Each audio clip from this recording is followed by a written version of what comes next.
오늘 말씀의 제목은 바로 알고 따르는 제자입니다. 잘 아시는 대로 오늘 본문은 이 베드로의 신앙 고백이 기록되어 있습니다. 고백이라고 하는 것은 우리 마음속의 생각 또는 느끼는 감정들을 입으로 표현하는 거죠. 사랑하는 사람에게 사랑을 고백하는 것도 있고 또 죄를 지은 것을 고백하는 그런 고백도 있을 것입니다. 네, 신앙 고백이라고 했습니다.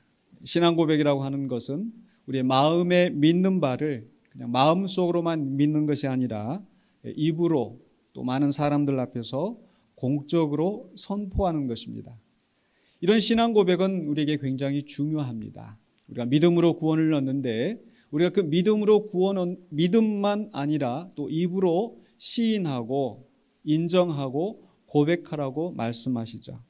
로마서 10장 9절로 10절에 내가 만일 내 입으로 예수를 주로 시인하며 또 하나님께서 그를 죽은 자 가운데서 살리신 것을 내 마음에 믿으면 구원을 받으리라. 사람이 마음으로 믿어 의에 이르고 입으로 시인하여 구원에 이르느니라. 이 두 가지가 함께 가야 되겠죠. 마음으로 진실한 믿음이 있고 그 진실한 마음을 숨기지 않고 입으로 시인하고 드러내는 것. 이것이 우리에게 필요합니다. 바로 베드로는 주님 앞에 진실한 신앙 고백을 했기 때문에 주님이 기뻐하시는 신앙 고백을 했기 때문에 오늘 누가복음에는 없지만 같은 내용을 기록한 마태복음에서는 예수님께서 굉장히 베드로를 칭찬하시는 장면이 나옵니다. 여러분 학교 학창 시절에 선생님께 칭찬 받아보신 적 있으십니까? 특히 선생님이 질문을 했는데 남들 잘 모르는데 내가 손을 들고 맞췄을 때 잘 맞췄다고 잘했다고 하면은 굉장히 우리가 마음이 우쭐해집니다. 선생님이 원하시는 답변을 해서 또 칭찬을 받을 때도 있지만 또 때로는 선생님이 이제 숙제를 내주시거나 어떤 그 프로젝트 뭘 이제 하라고 이제 내주는데 또 그것을 잘 해가지고 야 이거 봐라 이거 이렇게 잘했다고 사람들 앞에 보여줄 때 굉장히 마음이 기쁘고 긍지가 넘칠 것입니다. 특별히 우리는 예수님께 부름을 받은 예수님의 제자라고 합니다. 그렇다면 우리도 이렇게 예수님께 칭찬받는 제자가 되기를 원합니다. 예수님께 칭찬받는 제자가 되기 위해서 우리는 두 가지를 잘 해야 될 것 같습니다. 그 두 가지가 뭐냐면 아마 이제 여러분들 그 주보에 보시면 제가 주보의 한 면에 오늘 설교에 이제 큰 줄거리들이 있습니다. 이걸 보시면서 함께 하셔도 되겠고요. 그래서 두 가지를 우리가 잘 해야 하는데 그 중에 첫 번째가 뭐냐면 18절로 22절에 있는 말씀. 예수님을 올바로 알아야 한다. 예수님을 어떻게 알고 있으십니까? 예수님을 누구라 생각하십니까? 이것은 우리 신앙 고백에 있어서 가장 중요한 부분이죠. 예수님이 누군지를 알아야 예수님을 내가 믿는다라고 신앙 고백을 할 수 있겠죠. 바로 예수님을 잘 아는 것. 요한복음 17장 3절에서 말씀하시기를 영생은 곧 유일하신 참 하나님과 그가 보내신 자 예수 그리스도를 아는 것입니다. 예수 그리스도를 아는 것. 하나님을 알고 예수 그리스도를 아는 것. 여러분 예수님을 잘 알고 계십니까? 잘 모르시나 봐요. 예수님 잘 알고 계십니까? 오늘 말씀 속에서 우리가 예수님을 어떻게 알고 예수님을 누구라고 해야 되는지 함께 생각해 보기를 원합니다. 먼저 18절 19절에 보면은 사람들은 예수님을 누구라 하는가? 그냥 일반 사람들, 제자들이 아닌 일반 사람들이 예수님에 대해서 누구라고 이야기하는지 18절에 이렇게 말씀이 기록되어 있습니다. 예수께서 따로 기도하실 때에 제자들이 주와 함께 있더니 물어 이르시되 무리가 나를 누구라 하느냐. 그냥 사람들이 누구라 하느냐. 바로 앞 장면에서 예수님께서 그 오병이어의 기적을 행하시는 내용이 나오죠. 예수님께서 제자들을 데리고 따로 가시려고 하는데 무리가 함께 따라왔을 때에 예수님께서 그 무리들을 내치지 않고 오병이어의 기적으로 먹이셨습니다. 그리고 나서 이제 무리들을 다 돌려보낸 후에 원래 예수님께서 의도하셨던 제자들과 함께 따로 시간을 내서 그 제자들에게 물으시는 겁니다. 그 첫 번째 질문이 무리들이 나를 누구라 하느냐. 제자들이 대답합니다. 19절에 대답하여 이르되 세례 요한이라 하고 더러는 엘리야라 더러는 옛 선지자 중에 한 사람이 살아났다 하나이다. 세례 요한이라 하면 그 당시에 굉장히 많은 사람들에게 영향력을 끼치던 사람이었습니다. 광야에서 외치고 복음을 선포하고 많은 사람들이 그에게 가서 세례를 받았던 그런 상황이었었죠. 하나님의 말씀으로 감동을 주는 사람이었기 때문에 바로 예수님도 예수님의 가르침을 듣고 감동을 받았던 사람들이 세례 요한이구나, 죽은 세례 요한이 돌아왔구나, 이렇게 얘기를 하는 거죠. 또 엘리야라, 구약 성경에서 하나님의 큰 날이 이르기 전에 하나님께서 엘리야를 보내신다고 했는데 바로 그 보내려고 하시는 엘리야가 여기 와 있는 게 아닌가. 또는 구약 시대에 역사하였던 그런 선지자들처럼 선지자 중에 한 사람이 아닌가, 이렇게 사람들이 이야기를 합니다. 그런데 이 말씀들은 아주 틀린 것은 아닙니다. 예수님께서 분명히 세례 요한처럼 말씀을 선포하시고 많은 사람들에게 감동을 주시고 또 선지자들이 했던 것처럼 놀라운 이적을 행하시고 엘리야보다 더 큰 이적들을 행하셨기 때문에 이 사람들이 생각하는 말이 틀린 것은 아니었습니다. 그런데 문제는 무엇인가? 바로 세례 요한 자신이 증언했던 것처럼 많은 사람들이 세례 요한을 주목하지만 세례 요한은 내 뒤에 오시는 이가 분명히 있다고 말씀했고 내 뒤에 오신 이는 나보다 더 강하셔서 능력이 많으셔서 나는 그분의 신발끈을 풀 자격조차 없다, 이렇게 말했었죠. 그런데도 사람들은 그 예수님을 그저 세례 요한 정도 되는 사람으로만 인정하고 있는 거죠. 선지자 정도 되는 사람으로만, 그러니까 특별한 은사를 가진 어떤 한 사람으로서만 이해하고 있는 거예요. 그 예수님이 하신 일을 보면서. 그래서 두 번째로 20절에 예수님은 그럼 제자들은 예수님을 누구라 하는지 물으십니다. 이게 사실 예수님께서 지금 의도하셨던 원래의 질문인 거죠. 사람들이 나를 어떻게 생각하는지 거기에 예수님이 관심이 있는 것이 아니라, 그렇다면 사람들은 이렇게 말을 하는데 너희는 나를 누구라 하느냐. 바로 20절에 있는 말씀처럼 예수께서 이르시되 너희는 나를 누구라 하느냐. 내가 너희들을 특별히 택하여 제자로 세우고 12 사도로 세우고 내가 너희와 함께하면서 또 내가 너희를 사명자로 보내는 일도 있었는데 그렇다면 너희는 나를 누구라 하느냐. 베드로가 대답합니다. 하나님의 그리스도시니이다. 하나님의 그리스도시니이다. 말씀드린 대로 이 누가복음에는 없지만 마태복음에서는 예수님께서 굉장히 흡족해 하시면서 베드로를 향하여 내가 복되도다라고 칭찬을 하셨죠. 바로 제자들이 알고 있는 예수님, 하나님의 그리스도, 이게 예수님께서 기대하셨던 답변이었습니다. 여기서 그리스도라고 하는 것은 메시아, 그 뜻은 기름 부음을 받은 자라는 뜻입니다.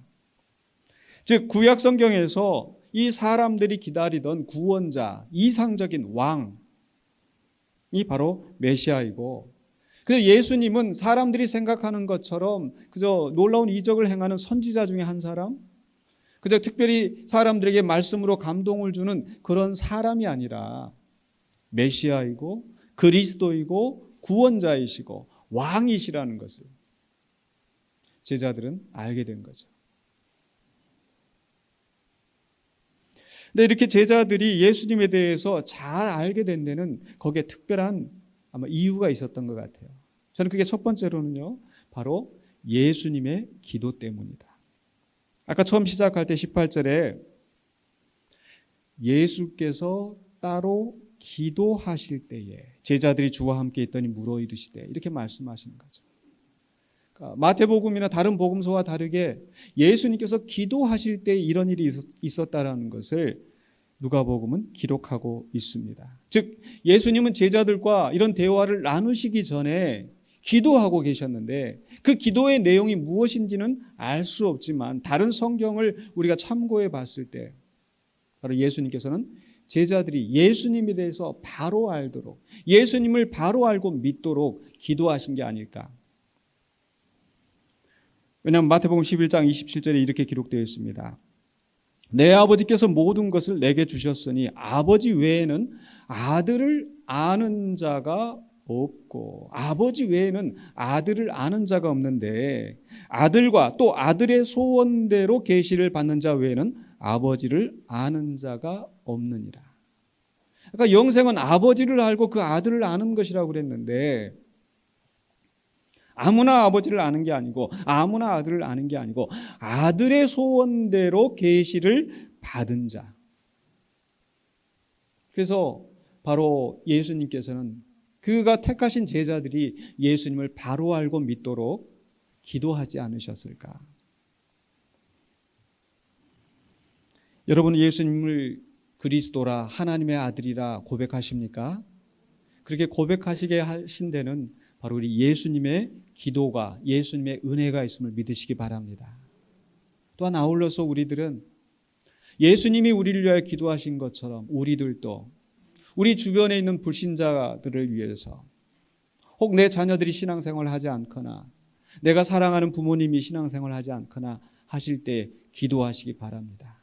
그분이 바로 주님을 알고 주님을 믿도록 우리가 기도로 돕는 자가 되어야 할 것입니다.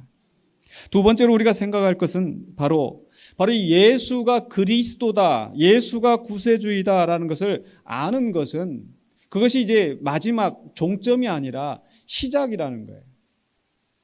내가 예수님이 그리스도라고 했었을 때 그 예수님이 그리스도라고 하는 의미가 무엇인가? 예수님이 하나님의 아들이라고 했을 때 하나님이 왜 하나님의 아들이라고 말씀하시는가? 그게 시작인 거예요. 근데 우리 속담에 하나만 알고 둘은 모른다. 예수가 그리스도인 것은 아는데 그분이 어떤 그리스도인 줄 모르면 잘못된 신앙으로 갈 수가 있습니다. 바로 베드로가 그랬습니다. 마태복음 16장에서 주는 그리스도시요 살아계신 하나님의 아들이다 라고 고백했을 때 바요나 시몬아 네가 복되도다 라고 말씀하셨던 예수님이 그 다음 장면에서 베드로를 향해서 사탄아 내 뒤로 물러가라.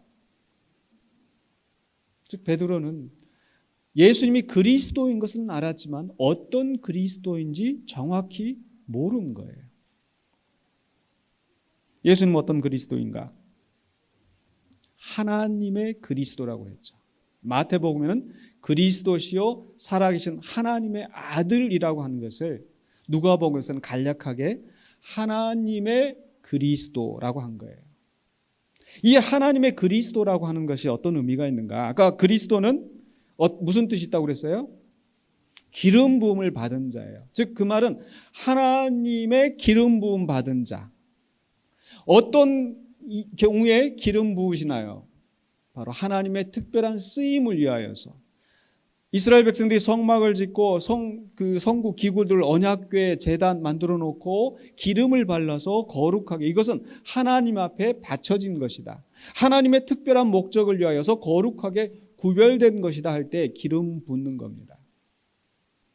그래서 하나님의 기름 부음 받은 자라고 하는 것은 바로 하나님께서 특별히 쓰시기 위하여서 구별하여 세우신 존재라는 거죠. 즉 하나님의 쓰임받는, 즉 하나님의 뜻을 성취하시는, 하나님께서 이 땅에 보내신 목적을 성취하게 하시는 종이라는 거예요. 어떻게 그 하나님의 뜻을 이루시는가? 바로 그게 그 다음에 나오는 21절 22절에 바로 예수님이 자신을 누구라고 말씀하시는가? 여기에서 우리는 예수님을 그리스도라고 고백하는 것, 그 이상의 믿음으로, 그 이상의 지식으로 나가야 된다는 것을 우리가 알 수 있습니다. 먼저 21절에 보시면요, 경고하사 이 말을 아무에게도 이르지 말라 명하시고, 분명히 제자들이 하나님의 그리스도다, 그리스도 살아계신 하나님의 아들이라고 했을 때 복되도다, 정말 이건 하나님 너에게 알게 하신 거다라고 칭찬하셨는데, 그게 정답이라면, 그게 예수님이 기대하시는 답이라면 많은 사람들에게 이야기해서 알려서 많은 사람들도 그렇게 믿게 해야 될 텐데, 이상하게 예수님은 경고하여서 아무에게도 이르지 말라, 너희만 알고 있어라. 왜 그렇게 하셨을까요? 바로 그것은 사람들이 그리스도에 대해서, 메시아에 대해서 오해할 수 있기 때문에. 즉 메시아, 그리스도라고 했었을 때 이 이스라엘 백성이 그 당대에 기대했던 것은 정치적인 메시아, 군사적인 그리스도, 지금 로마의 박해 아래 있을 때 그들을 로마의 압제에서 그들을 구원하여 내고 그들을 잘 먹고 잘 살게 해줄 수 있는 그런 영웅을 기대하였던 거죠. 마치 사무엘상 8장에서 이스라엘 백성들이 왕을 구할 때 상황과 같습니다. 이스라엘 백성들이 우리도 다른 나라들처럼 왕을 세워주십시오. 왜 왕을 세워달라고 했습니까? 바로 우리 앞에 나가서 우리의 싸움을 싸워줄, 그래서 우리의 생명과 우리의 재산을 지켜줄 왕을 세워달라고. 하나님이 그들의 보호자가 되시고 하나님이 그들의 구원자가 되심에도 불구하고 그들은 하나님의 뜻에 순종하기보다는 자기의 재산, 자기들의 생명을 지키기에 급급하여서 왕을 세워달라고 하는 거죠. 마찬가지로 그들이 기대했던 메시아, 그들이 기대했던 그리스도는 그저 자기들이 복받고 잘 살고 행복하고 평안하고, 물론 우리 하나님께서는 우리가 평안하고 행복하게 살기를 원하시지만 하나님 없이 그저 잘 먹고 잘 사는 기복적인 그런 신앙을 갖기를 원치 않으신 거죠. 근데 사람들은 그리스도다, 메시아다, 그러니까 사람들이 생각하기에 저분이 선지자다라고 했었을 때 그들은 하나님의 뜻과 상관없이 그저 내 문제 해결해주고 나 잘 살게 해주고 나 복받게 해주고, 그런 기대 속에서 세례 요한이라 선지자 중에 한 사람이라 이렇게 고백한 거예요. 그런데 만약에 그리스도라고 하는 것이 더 소문이 나면은 바로 그런 것만 쫓아서 예수님 앞에 나오게 되고 결국 예수님이 이루고자 하시는 그 길에 장애가 될 수 있기 때문에, 여기저기서 우리가 예수님을 왕으로 잘 모실게요. 바로 우리 누가복음 4장에서 초창기에 예수님 사역을 하실 때에 예수님 떠나지 말고 우리 마을에 우리의 왕이 되어 주십시오. 그들이 정말 주님이 원하는 생각대로, 주님의 뜻대로 예수님을 왕으로 모신 게 아니에요.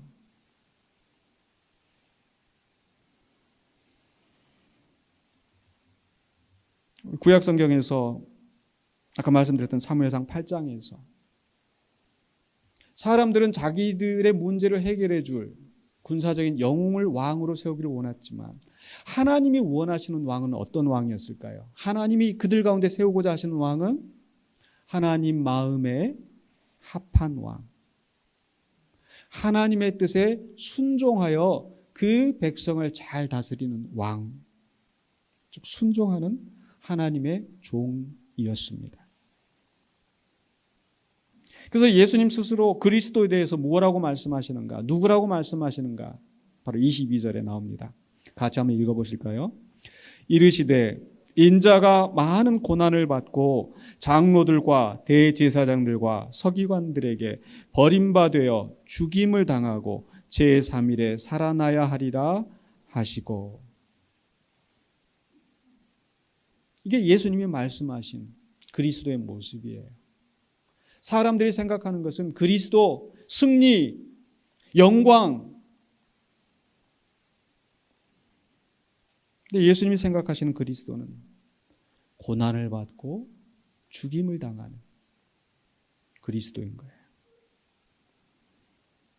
그럼 그분이 실패한 메시아인가? 아니죠. 하나님의 그리스도, 하나님의 뜻을 성취하시는데 하나님의 뜻을 따라 죽기까지 순종하시는, 그렇게 하셔서 하나님께서 그를 보내신 목적을 이루시는 바로 하나님의 그리스도이신 겁니다. 거기에 하나님의 그리스도라는 의미가 담겨 있는 거예요. 바로 이런 분이 우리의 주, 우리의 왕이 되신 줄로 믿습니다. 그렇다면 바로 그런 분이 우리의 왕이고 우리는 그의 백성이고 그런 분이 우리의 선생님이고 스승이고 우리가 그의 제자라고 한다면 우리는 그럼 어떻게 살아야 할까요? 그래서 두 번째로 우리가 생각해야 될 말씀은요, 바로 예수님을 올바로 따라야 한다. 예수님이 누구신지 올바로 알았다면 바로 그 예수님을 따라오려고 할 때 우리가 어떻게 따라가야 될지. 그래서 23절에서 예수님께서는 바로 예수님을 따르려 하는 자들이 어떤 각오로 와야 되는지를 말씀합니다. 또 무리에게 이르시되 23절에 아무든지 나를 따라오려거든. 나를 따라온다라는 것은 그냥 물리적으로 따라가는 게 아니라 바로 무리이지만 내가 무리로서 예수님을 만났지만 이제는 예수님을 따르는 제자가 되려고 한다면은 어떻게 해야 돼요? 자기를 부인하고 날마다 제 십자가를 지고 나를 따를 것입니다.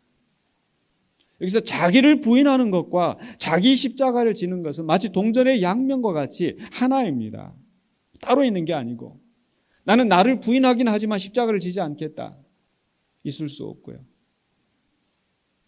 나는 부인하지 않고 그냥 십자만 지겠다. 이것도 있을 수 없고 자기를 부인하는 것과 자기 십자가를 지는 것이 같은 것인데 그럼 어떻게 하는 것이 자기를 부인하고 자기 십자가를 지는 삶일까요?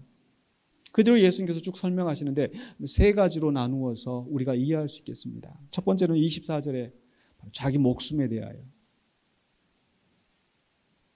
24절에 말씀하시기를 누구든지 제 목숨을 구원하고자 하면 잃을 것이요 누구든지 나를 위하여 제 목숨을 잃으면 구원하리라.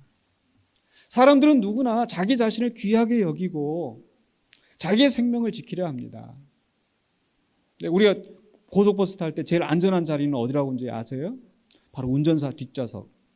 왜냐하면 운전사가 가다가 무슨 위험한 상황이 생기면 자기 몸을 피하려고 이렇게 돌기 때문에 그 운전사 뒤에 있으면 그래도 제일 안전하다는 거예요. 누구라도 자기를 지키려고 해요.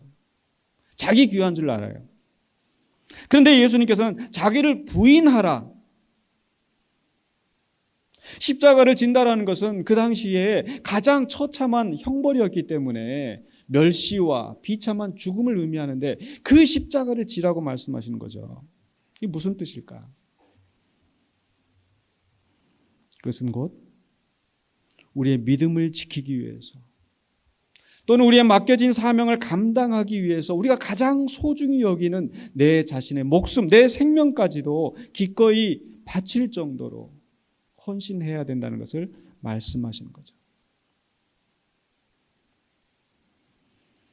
근데 예수님은 그냥 말씀하신 게 아니라 실제로 예수님께서 그 십자가를 지시고 예수님께서 고난을 당하시고 바로 아버지의 뜻에 순종하시는 그 모범을 보이셨습니다.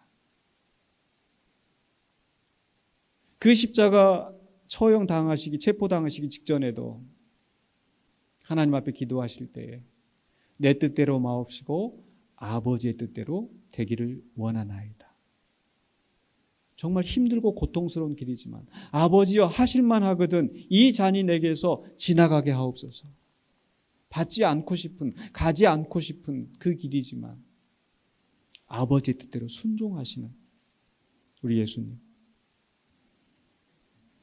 바로 우리 예수님께서 죽기까지 순종하셨던 것처럼 죽음을 각오하고 하나님의 뜻에 하나님의 사명을 이루기 위하여 그 길을 갔었던 우리 믿음의 많은 선배들이 있습니다. 구약 성경에서 에스더가 그러했었고요.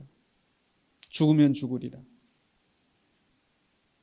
신약 성경에 와서 사도 바울이 또한 그러했습니다. 사도 바울이 많은 곳에 다니면서 교회를 세우고 복음을 증거하고 사람들에게 인정을 받을 만한데 이제 그 사도 바울이 내가 예루살렘으로 가겠다.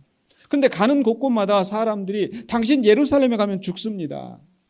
그냥 사람들이 하는 말이 아니라 선지자들이 예언을 하는 그런 사람들이 바울을 향하여서 예루살렘 가지 말라고 당신 가면 체포당하고 죽습니다.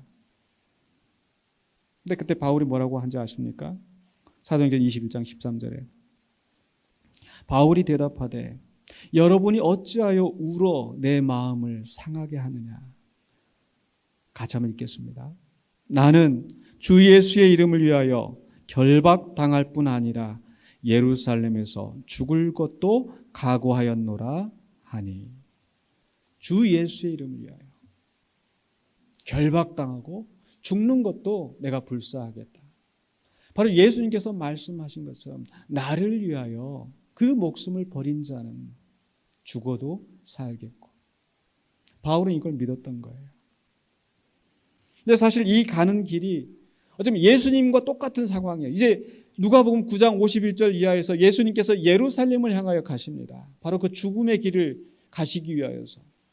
그리고 예루살렘에 가셔서 체포당하시고 매를 맞으시고 결국 죽으셨는데 지금 이 바울과 함께 지금 이 이야기를 나누고 있는 사람들이 그 상황을 불과 얼마 전에 또는 몇십 년 전에 겪었던 사람들이에요. 아직도 그 트라우마가 있는 그런 상황인 거죠. 그런데 자기들이 존경하고 따르는 사도 바울이 그렇게 예루살렘에 가서 결박당하고 죽는다고 하니까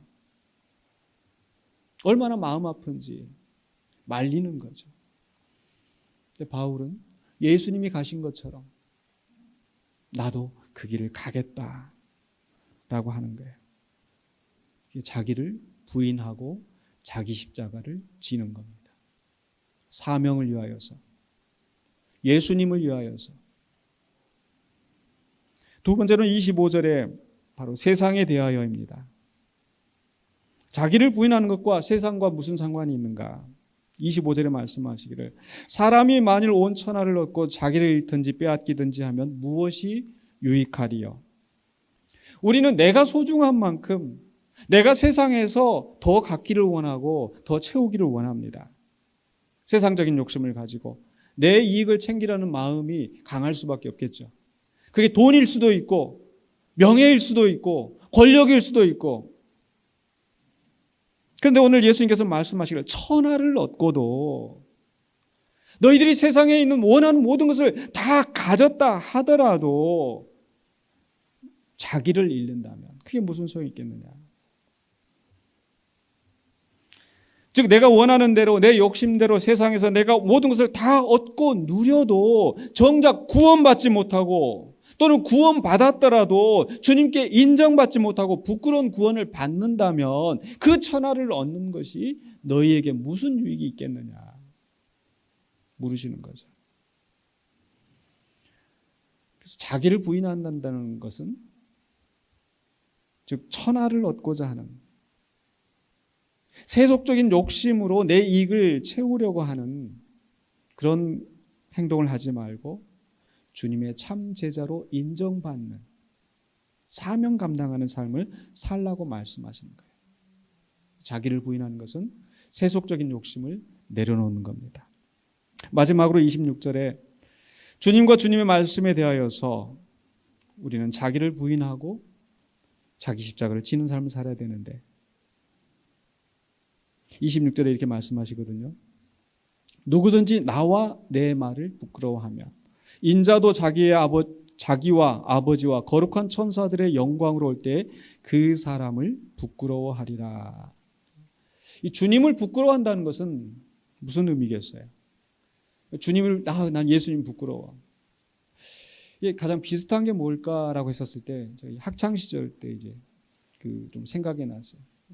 어렸을 때부터 신앙생활을 하면서 이제 신앙생활을 해왔지만은 이 사춘기 때 한참 이 청소년기 때는 있잖아요. 그게 좀 부끄러울 때가 있어요. 언제 부끄러우냐? 이렇게 다 같이 이렇게 식사하는 점심시간 때 내가 혼자 기도하려면 얼마나 부끄러운지. 그렇게 막 학교에서 까불고 막 저기 하다가 이렇게 기도하려고 그러면 참 이게 겸연쩍 기도하고. 그럼 어떻게 해요? 이렇게 하면서 기도 안 하는 것처럼.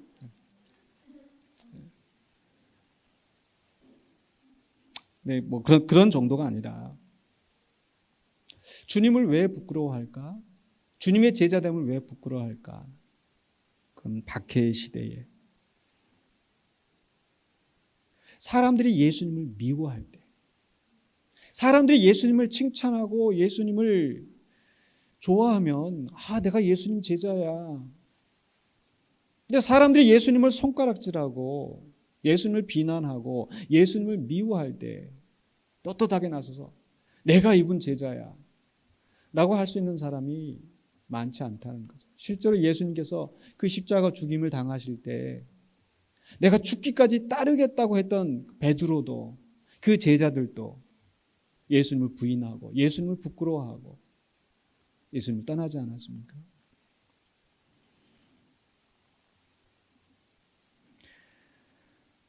그런데 우리가 바로 이렇게 제자 된 것을 부끄러워한다면, 주님을 부끄러워한다면 어떻게 우리가 주님의 제자로서 사명을 감당하겠습니까? 우리는 지금 이 세상이 예수님을 미워하고 신앙생활하는 걸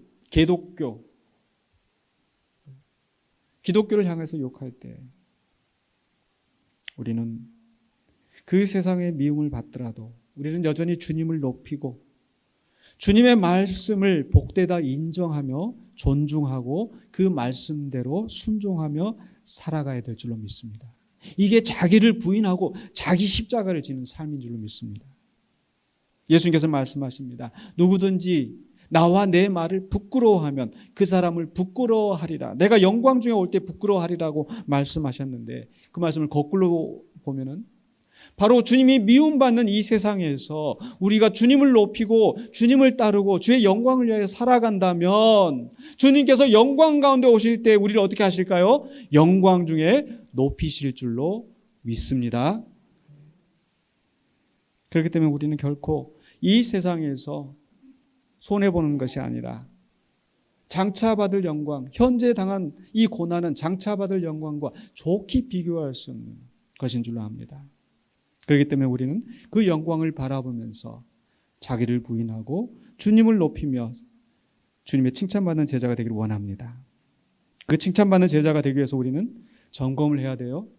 두 가지. 하나는 내가 예수님을 바르게 알고 있는가. 사람들처럼 내 욕심을 채우고 내 생각대로 내 원하는 대로 이루어주는 그런 분이 아니라 바로 하나님의 뜻에 순종하여 하나님의 뜻을 성취하시는 하나님의 신실한 종으로서 그리스도이신 것을 믿으시기 바랍니다. 두 번째로 우리가 점검할 것은 뭐예요? 내가 예수님을 바르게 따라가고 있는가. 예수님이 내 왕이라면서요. 예수님이 내 스승이라면서요. 그렇다면 그분이 그 고난의 길, 좁은 길로 가는데 나는 저분이 내 왕이지만 저분이 내 스승이지만 저분은 저분대로 가는 길 가는 거고 나는 내 길 가야지. 있을 수 없는 거잖아요. 그래서 우리는 예수님을 따르는 제자로서 예수님이 가셨던 그 길로 가기를 원합니다. 그 길은 나를 부인하고 내 십자가를 지고 따르는 길인 줄로 믿습니다. 근데 예수님이 말씀하신 마지막 하나만 더 생각하시는데 우리가 나를 부인하고 십자가를 지는 것은 어떤 그 극적인 상황에서 극적인 박해의 상황에서 내가 내 신앙을 지키는 것 물론 그럴 때도 있을 수도 있지만 그러나 오늘 예수님이 나를 부인하고 자기 십자가를 지라고 하는 것은 언제 해라고 말씀하셨어요? 언제? 23절 다시 보실까요? 또 무리에게 이르시되 아무든지 나를 따라오려거든 자기를 부인하고 언제? 날마다 제 십자가를 지고 나를 따를 것입니다. 날마다. 그것은 우리 일상의 삶 속에서 아침에 눈을 뜨고 저녁에 잠들기 전까지 온종일 나의 삶 속에서 매일의 삶 속에서 나를 부인하고 내 십자가를 지고 따르는 제자의 삶을 살라고 말씀하시는 겁니다. 그렇게 주님의 뜻대로 실천하면서 순종하면서 장차 주님의 영광으로 오실 때에 그 영광을 누리시는 저와 여러분이 되시기를 주의 이름으로 간절히 축원합니다. 기도하겠습니다. 거룩하신 아버지 하나님의 주님이 주신 말씀 기억하면서 우리가 주의 뜻대로 살아가기를 원합니다. 내 욕심 내 생각대로 주님을 움직이는 것이 아니라 주님의 뜻대로 내 삶이 움직여지게 하여 주시옵소서. 내 원하는 대로 내 살아가는 모습이 아니라 주님이 기뻐하시는 삶, 하나님 나를 이 땅에 보내시고 나를 구원하시고 새 생명을 주신 그 뜻을 헤아리며 하나님의 나라와 의를 위하여서 살아감으로 주께 칭찬받는 신실한 주의 백성, 주의 자녀 되게 하여 주시옵소서. 예수 그리스도 이름으로 기도하옵나이다. 아멘.